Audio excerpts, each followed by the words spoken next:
Romance of the Three Kingdoms, Chapter 102. Okay, let's unpack this, and I think we have to start right where the source does, with the warnings. Before anyone even marches, it feels like the universe is yelling at Kongming to just stop. It really does. It's a fantastic narrative setup, heightens all the tension. You have the imperial astrologer Cao Zhu coming to Kongming and the Shu court with these three specific really bad omens. What were they exactly? Well, the first one was incredibly visual and frankly terrifying. Reports came in of tens of thousands of birds flying south, just dropping dead out of exhaustion into the Han River. Whoa, like a mass death event. Exactly. Foreshadowing, perhaps. Yeah. Then there was the celestial sign. Ah, the stars, always important. Crucial in this context. The Ku star, which represented Shu, was seen passing really close to Taibai, that's Venus associated with the north, with Wei. The interpretation was clear. The advantage, the Qisheng, was with Wei. Okay, so birds falling from the sky, stars aligned against you. What else? Wasn't there something about trees? Yes, the third omen. Mysterious weeping sounds heard at night from the cypress trees in Chengdu, the capital. Yeah. Just adds this eerie, unsettling layer to everything. So you've got dying animals, bad stars, weeping trees. How does Kongming justify pushing forward? I mean, how do you ignore that? That's really the heart of his character at this point in the story, isn't it? He's completely bound by his oath to the late Emperor Liu Bei. He sees these signs, these, he calls them false disasters or baseless omens, and basically says, my duty overrides this. The mission to restore the Han Dynasty comes first. So it's resolve, but almost a tragic resolve. Deeply tragic, I'd say. He's presented as unwavering, but you feel the weight. It's like he feels compelled to act, even if it means fighting the cosmos itself. And he makes this very public, right? There's a whole ceremony. Oh, absolutely. He performs the Tai Lao, this really solemn sacrifice, at Liu Bei's temple. The text says he weeps openly, swearing he won't rest, he can't rest, until the Wei rebels are gone and the Central Plains are back under Han rule. This is where that famous phrase comes in, or the feeling behind it. Exactly the sentiment. Shao, Zhugun Jingqui, bow until death. Only then may the effort cease. It's less like a general starting a war and more like a man fulfilling a vow he knows might kill him. Which makes what happens next even harder hitting. The story immediately shows us how fragile he is under all this pressure. Yeah, it's brutal timing. Just as the army's ready, word arrives. General Guanjing, son of the legendary Guan Yu, has died from illness. Oh, man. And Kongming just collapses, faints from grief. It's not just losing a general. It's like another pillar of the cause is crumbling. When he comes to, his words are heartbreaking. Pity the loyal and righteous man. Heaven does not grant him longevity. It's like he sees the odds stacking up even higher. So he's carrying all this grief, all this bad juju, and still marches out with, what, 340,000 troops? That's the number given, yeah. A massive force heading out under a very dark cloud. Okay, let's flip to the other side then. How does Wei react? Emperor Cao Rui, Sima Yi. Are they feeling confident seeing Shu march out despite all these apparent warnings? Well, Cao Rui is definitely alarmed. 300,000 plus troops showing up on your doorstep is alarming, period. But he immediately summons Sima Yi, his go-to strategist. And Sima Yi, what's his read? Sima Yi. It's fascinating because the text says he did his own astrological readings. And guess what? He saw the same things. Exactly the same things Cao Zhu saw. He confirms the stars favor Wei, that the Central Plains' prosperity is strong. So in his mind, Kongming isn't just attacking Wei, he's Niqian Erzang, literally acting against heaven's will. That gives Sima Yi a huge psychological boost. He feels like he's got fate on his side. But he's not just relying on stars, right? He's making moves. What about his commanders? No, he's incredibly practical. His choice of commanders is, well, it's brilliant, but also kind of ruthless. He specifically brings in the four sons of General Xiao Yuan, who died years ago fighting Shu. Xiahou Ba, Xiahou Wei, Xiahou Yi, and Xiahou He. Why them specifically? Revenge. Pure and simple. Sima Yi knows their father was killed by Huang Zong, a Shu general. These men aren't just soldiers. They're driven by a deep personal vendetta against Shu. Sima Yi even says they're better commanders than the previously disgraced Xiahou Mao, precisely because of this burning desire for vengeance. Wow, weaponizing grief. That's effective, I guess. Very. But the core Wei strategy wasn't actually about aggressive commanders. It came directly from Emperor Cao Rui in a handwritten note. Okay, the imperial mandate, what did it say? Patience. Absolute disciplined patience. The edict was explicit. That he jin bi gushon, wu yin ji fengguo. basically. Strengthen your walls, hold your forts, and do not engage them in open battle. Why? Wei had more troops, didn't they? They did, around 400,000. But Cao Rui understood Shu's fundamental weakness: logistics. Those supply lines stretching back to Shu were long, difficult, vulnerable. So don't fight the army, fight the supply train. Precisely. Let them sit there, burn through their resources, get hungry, get tired, and then, when they're weak, Chengsu Gongxi, attack the emptiness, hit them where it hurts. It forced Sima Yi into a defensive posture, which must have been frustrating, but it was smart. Okay, so Sima Yi has his orders. Dig in. He's got 400,000 troops along the Wei River, the Yi, Weibene. What did these defenses actually look like? They were substantial and focused on securing the river and their own logistics. Key move, building 9 large floating bridges across the Wei. This gave them incredible flexibility to move troops and supplies quickly from north to south bank. Smart. Keeps Kongming guessing. Definitely. And they built a new fortress on the east plain, Danjuan, to protect their rear. They shored everything up. But there must have been a key point, a weak link they knew Kongming would have to target. Absolutely. Baiyuan, the north plain. Controlling Baiyuan meant controlling the Longdao Road. The road to Longji. Exactly. That was Wei's lifeline to the west. Supplies, communication, everything.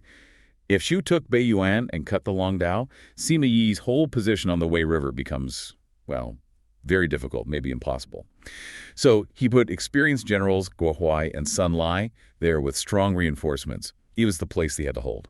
Which, naturally, brings us to Kongming's plan. He knows he can't win a waiting game because of those supply lines, so he needs something clever. Brilliant and incredibly risky. First, he makes a show of digging in for the long haul. He sets up 19 huge camps, 5 main ones, 14 smaller ones stretching way back. It looks like he's settling in for Jingji, a long siege. Okay, projecting endurance. But that's not the real plan. Not the immediate one. That's the setup. He knows Baiyuan is the key pressure point for Wei, so he orders this massive, very visible attack towards Baiyuan. Feint. A huge feint, designed purely to draw Sima Yi's attention and probably his best troops northward, away from the river. Okay, so distract them with a big push at Baiyuan. What's the real target? The bridges, those 9 floating bridges, are the linchpin of Wei's defense. If Kongming can destroy them, he cuts Sima Yi's army in 2, traps forces on the south bank, and potentially opens the way for a devastating rear attack on the main Wei camp. Right, cripple their mobility. How did he plan to do it? This is where it gets interesting, right? The details. Oh, the details are fantastic. This wasn't just sending soldiers. He prepared over 100 wooden rafts, loaded them with straw, reeds, flammable oils, basically floating firebombs. And who's manning these? A specialized force. 5,000 elite sailors, guys who knew the river, their mission.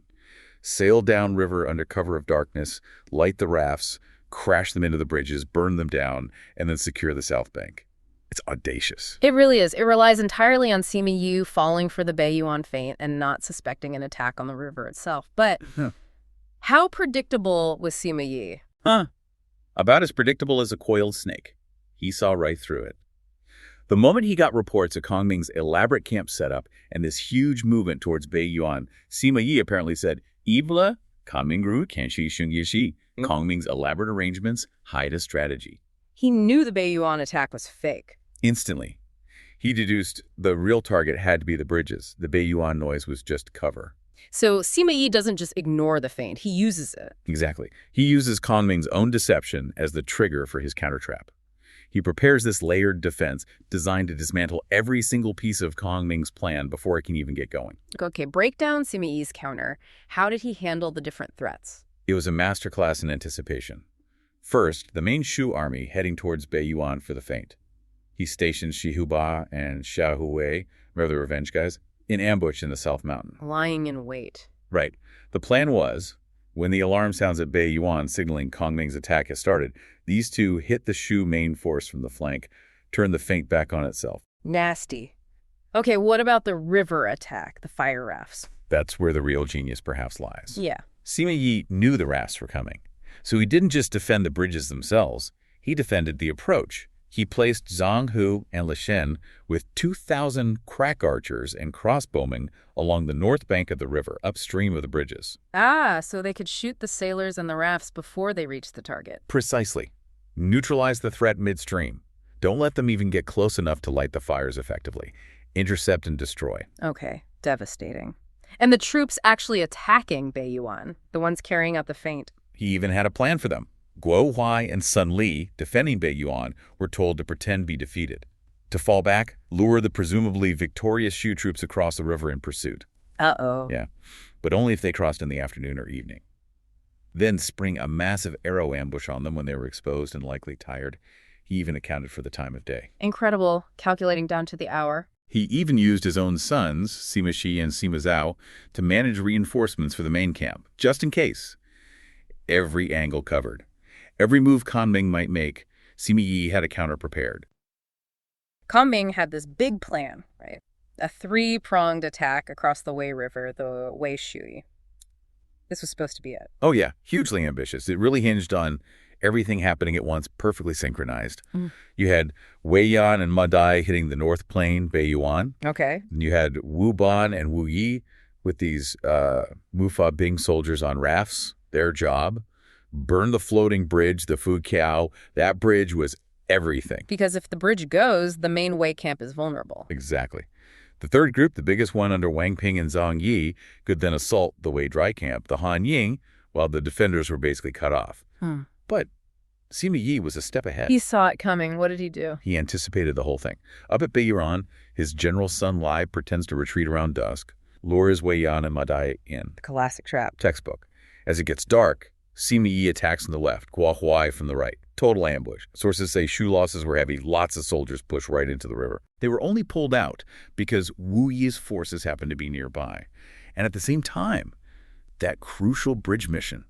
Total disaster. What happened there? Wu Ban's rafts run right into Zhang Hu and Le Jin, waiting on the bank with archers. Intense arrow fire. Wu Ban himself gets hit, falls into the water, killed. All the rafts are captured. The bridge is fine. So no signal fire. Wang Ping and Zhang Yi are just waiting. Waiting for smoke that never comes. Instead, they get word. Both the Beiyuan attack and the bridge attack failed. They start to pull back, realizing they're exposed. Then a cannon shot signals a Wei ambush from behind. They get hit hard on the retreat, just crushed. Oof. So Kongming gets back to his base at Qishan Dazhai. What's the damage? The sources are pretty specific. He's lost around 10,000 men. This isn't just a setback. It's a massive blow. Strategically, morally, it's devastating. 10,000 men, yeah, you can't just shrug that off. How do you even start to recover from that kind of loss? Militarily, it seems impossible in the short term. It pretty much is. And Kongming seems to realize that. The army needs time, so the immediate move isn't military, it's political. Diplomacy. Ah, okay. So that's where Fei Yi comes in. Right. Fei Yi arrives from Chengdu, and Kongming sends him straight away to Wu, to Sun Quan, carrying a really important letter. He needs Wu to create a massive diversion, like, now. And this letter, knowing Kongming, it probably doesn't say, help, I just lost 10,000 troops, does it? Not even close. It's a masterclass in spin. He talks about the Han Dynasty suffering, slams Cao's usurpation, and then claims Shu forces are this close to wiping out the Wei forces by the river.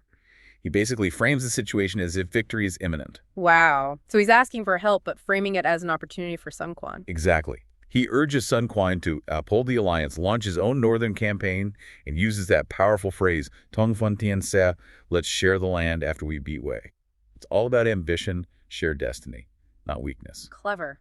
And Sun Quan buys it completely, or at least sees the strategic opening. He agrees immediately, mobilizes this enormous force, 300,000 troops, the sources say. 300,000, that's huge. Massive, split into 3 divisions, attacking New City, Xiangyang, and Huayang all at once. That definitely gets Wei's attention and pulls resources away from Sima Yi. Okay, so the diversion works, but then there's that interesting detail from the feast, right? With Sun Quan and Fei Yi. Yeah, this is fascinating. Sun Quan asks Fei Yi, so who's leading your vanguard? Fei Yi says, Wei Yan. And Sun Quan just laughs. Wow. He says, Wei Yan is brave, sure, but he has the same Buzang, a crooked heart. He predicts Wei Yan will definitely cause trouble if Kongming isn't around. That's quite an assessment from an ally hundreds of miles away. He nails Wei Yan's character. He really does. It shows how much these leaders understood about personality and loyalty, even among their allies. But the real kicker is what happens when Fei Yi tells Kongming about this. What does Kongming say? He sighs, basically confirms Sun Quan is right. He says something like, yes, Sun Quan is brilliant. I know all about Wei Yan. I only use him because I value his courage. Wei Qi. Wait, so Kongming knows Wei Yan is potentially dangerous, a future liability, but uses him anyway, just for his battlefield courage. That seems risky. Doesn't that contradict his image as this super careful planner? It does seem like a contradiction, doesn't it? But maybe it shows Kongming is capable of calculated risk. He needs that aggressive battlefield leadership right now, the kind Wei Yan provides. So he's making a trade-off. Immediate military need versus long-term political stability. Looks like it. He needs Wei Yan's boldness to break Sima Yi's lines now, and he'll deal with the crooked heart problem later, or hope someone else will. It's quite a cold calculation. Okay, that makes a certain kind of ruthless sense. So the diplomatic front is stabilized. Sima Yi is distracted by Wu. Now Kongming can focus back on Sima Yi himself, and this time he uses deception. Yes, and ironically, Sima Yi sort of initiates it, or at least sets the stage. He sends a fake defector. Ah, the Zheng Wen incident. Tell us about that. Right. So this Wei officer, Zhang Wen, a partial general, shows up at Kongming's camp. Claims he's defecting because Sima Yi unfairly promoted Qin Lang to front general over him. Seems plausible, right? Grumbling over promotions happens. Standard stuff. So Kongming takes him in. Not so fast. Kongming puts on a bit of theater. He says, okay, prove it. Just then, someone appearing to be Qin Lang rides up outside the camp, challenging Zhang Wen. Kongming tells Zhang Wen, you kill him, prove your loyalty, and you're in. A trial by combat, basically. Pretty much. Zhang Wen rides out, engages the challenger, and kills him in one go. Seems like proof, right? Defector kills his rival. It's convincing. But this is where Kongming springs the trap. The moment the challenger falls, Kongming orders Zhang Wen arrested and executed. What? Why? He just passed the test. Because the way he passed the test was the proof it was all fake. This is the aha moment. How so? Kongming explains his logic. He says he knew the guy Zhang Wen killed wasn't the real Qin Lang. Why? Because Sima Yi wouldn't promote just anyone to front general. That rank implies serious skill. W-Yi Go Kyang. A high martial skill. Exactly. Someone that's skilled wouldn't be killed in a single exchange by a disgruntled partial general like Zhang Wen. It's just not plausible given Sima Yi's standards. So the ease of the kill was the giveaway. Kongming deduced the victim must be an imposter. Precisely. He figures it must be Qin Lang's less skilled younger brother, Qin Ming, sent there deliberately to be killed to make the defection look real. Kongming isn't just assessing Zhang Wen, he's assessing Sima Yi's personnel judgment. And he knows it's solid. That is brilliant. He turns Sima Yi's own rigorous standards against him. Completely flipped the script. Zhang Wen breaks down, confesses Sima Yi sent him as a decoy. Kongming spares his life, but only if Zhang Wen does one thing. Write a letter back to Sima Yi, a letter confirming the defection is going well and setting up a night raid at Jieying. He tells Sima Yi to attack when he sees a fire signal from inside the Shu camp. The double cross is now fully in motion. So Zhang Wen writes the letter under duress. How does it get back to Sima Yi? Kongming picks one of his own soldiers to deliver it, pretending to be Zhang Wen's trusted messenger. The soldier takes the letter to Sima Yi, confirming the plan. Attack at the second watch. Yang, that night, follow the fire signal. Does Sima Yi buy it? He's usually so cautious. He seems to. The sources say he inspects the letter carefully, checks the handwriting, Zhang Wen's seal. It all looks authentic. He trusts the source, Stag Wen, and the setup seems logical after the successful defection. He even promises the messenger a reward. He thinks his plan is working. Is he going to lead the raid himself? He actually wants to, but his son, Sima Shi, steps in, shows some good sense, urges his father not to risk it. Send a general first, Sima Shi advises, and you provide backup. Smart kid. Who does Sima Yi send? He agrees and sends the real Qin Lang this time, with 10,000 troops. Sima Yi will follow with reinforcements. That caution probably saved Sima Yi's life. Okay, so Qin Lang heads towards the Shu camp at the second watch. What happens next? This is where it gets strange, right? Yeah, this is where the occult element comes in. Just as Qin Lang's forces approach, the weather apparently changes dramatically. Clear night sky suddenly becomes pitch black, dense clouds, fog, shadow.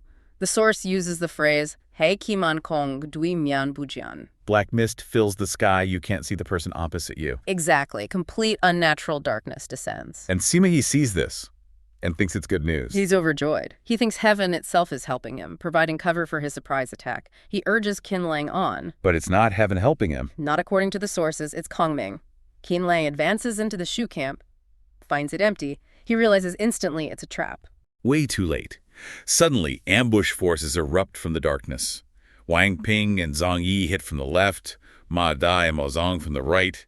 Qinlang's 10,000 men are caught, surrounded, completely cut off in the blinding dark. And Sima Yi is coming up behind with reinforcements. Right into another ambush. Wei Yan, there's that courage Kongming valued. Hits him from one side, Xiang Wei from the other. The Wei losses are catastrophic.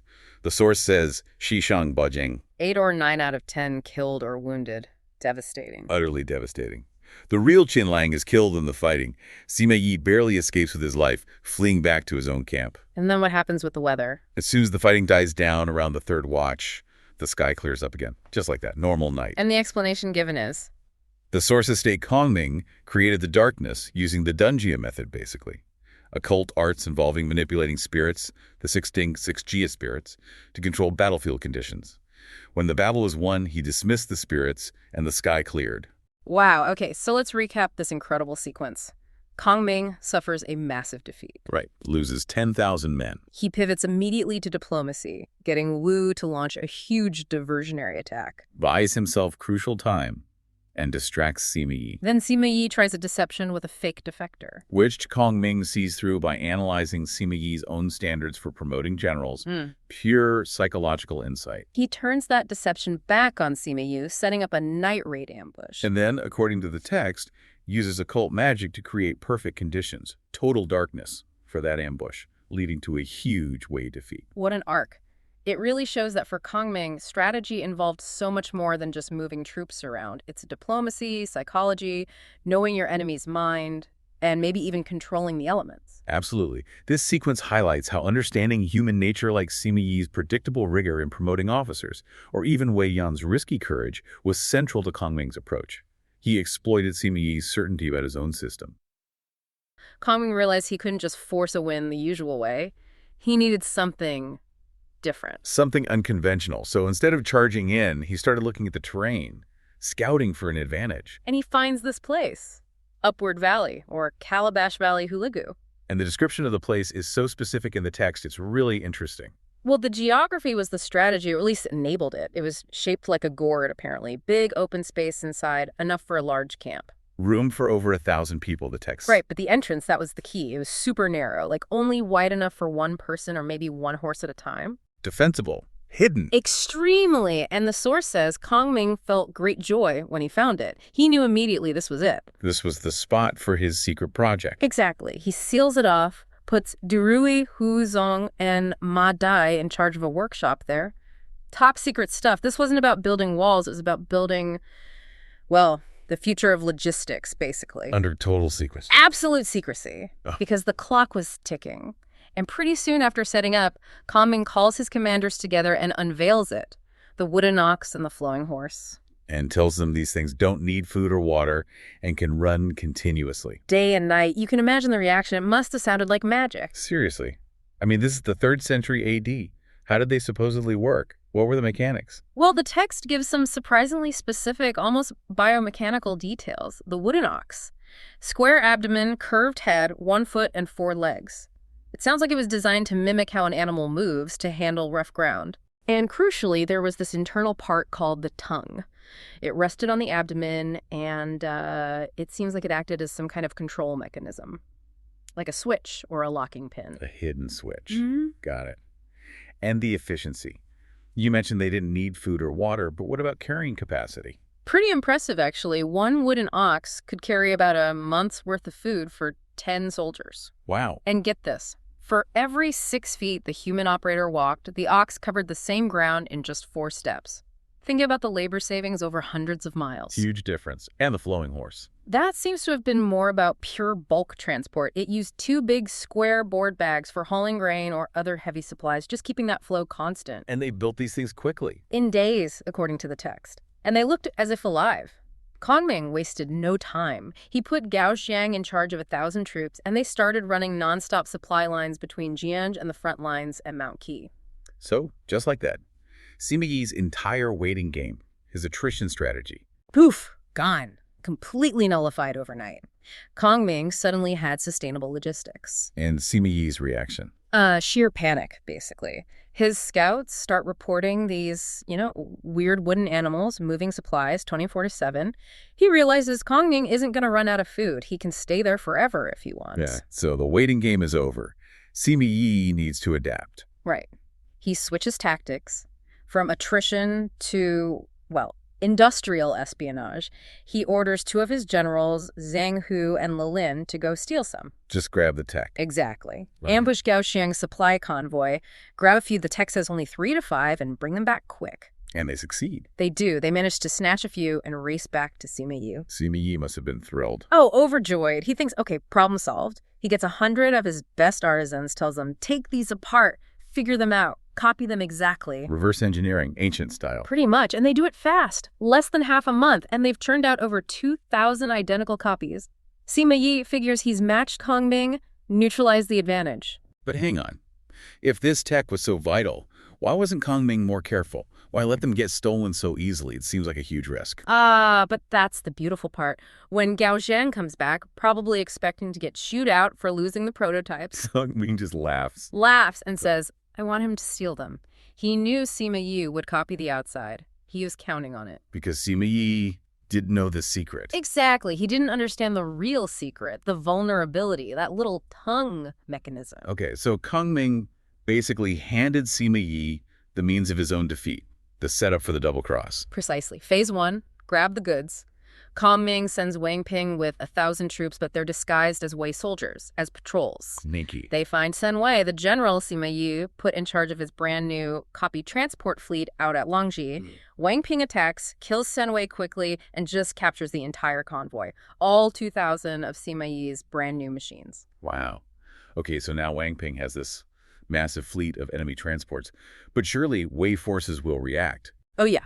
Guowai immediately gives chase, trying to get the convoy back. And this is where the tongue comes in. This is the moment. As Guowai's forces are closing in, Wang Ping gives a specific order. He tells his troops, twist the tongue inside the machine's mouth. And what happens? Instantly, every single one of those 2,000 carts just stops, dead in their tracks, paralyzed, can't be moved. Like a kill switch. Exactly. A hidden mechanical kill switch. So Wang Ping just abandons the whole massive immobile convoy right there and his forces retreat, basically baiting Guowai further in. Guowai must have been completely baffled. Utterly confused. He gets there, sees this huge pile of useless wooden carts. His men try everything. They can't budge them. They have no idea how they work, or rather why they've stopped working. And while they're scratching their heads, Wang Ping circles back, this time with reinforcements Wei Yan and Jiang Wei. They come back to the abandoned convoy. Simple. Wang Ping gives the opposite order. Twist the tongue back. and they just spring back to life. Instantly. Fully operational again. Wang Ping's troops just hop on and drive the entire captured convoy away. Leaving Guowai just standing there, watching his stolen tech that he copied, being driven off using a secret he didn't know existed, that's devastating. Absolutely demoralizing. But Kongming wasn't quite done twisting the knife. He adds a final psychological masterstroke. There's more. Oh, yeah. He sends out Zhang Yi with 500 troops. But they aren't soldiers anymore. They're disguised as, well, supernatural beings. What? Like ghosts? Kind of. The text calls them the 6 Ding, 6 Jia divine soldiers demons. Think painted faces, weird flags, swords, and carrying gourds filled with stuff to make smoke and fire. Pure terror theater. Okay, so why? What's the point? As Wang Ping's forces are driving the reactivated convoy away, these divine soldiers suddenly emerge from the mountain passes nearby, Making it look like. making it look like the carts aren't being driven by soldiers, but are being magically spirited away by gods or demons. Oh, that is brilliant. Pure psychological warfare. Completely. Guo Huai and his troops see this terrifying spectacle, see the carts moving seemingly on their own, accompanied by these things. They are utterly freaked out. I think it's divine intervention. They conclude it must be divine age, Shenzhou, and you don't mess with the gods. They completely lose their nerve, abandon any thought of pursuit. Sima Yi's copied technology is rendered useless not by superior force, but by sheer terror and superstition. Making the enemy defeat themselves through fear. Exactly, and the final nail in the coffin. Sima Yi himself rushes to try and salvage the situation, help Guo Huai. And walks right into another ambush. Yep. Zhang Yi and Liao Hua are waiting for him. Total rout. The whole Wei effort in that sector just collapses.